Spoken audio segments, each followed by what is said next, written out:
यादव क्या पवन सिंह के बर्थडे में जा सकते हैं? तो नमस्कार, आप देख रहे हैं आरआरपी साथी। आरआरपी साथी पर पहला भी रहे हैं तो कृपया सब्सक्राइब कर ले। आपसे यही रिक्वेस्ट रहेगी हमारी हमेशा। आप लोगों को बता दें कि आज पवन सिंह मुंबई से आ रहे हैं लखनऊ। तो कितना आमदी का हमारे दोस्तों को ये सस्पिशन है, क्या पवन सिंह के बर्थडे में खेसारी लाल यादव आ रहे हैं क्या मुंबई से लखनऊ? जी दोस्तों, आप लोगों को बता दें, ये तो हमें भी अभी तक पता नहीं चली है।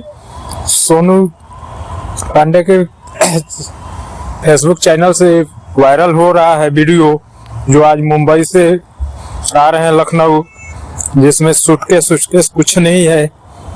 अब देखिए क्या होता है। जैसे अपडेट मिलता है आप लोगों के बीच हम रखते हैं, और ये अभी तक हमें पुष्टि नहीं हुई है। बहुत दोस्तों की सवाल थी ये कि आ रहे हैं कि नहीं आ रहे हैं, क्यों आ रहे हैं लखनऊ।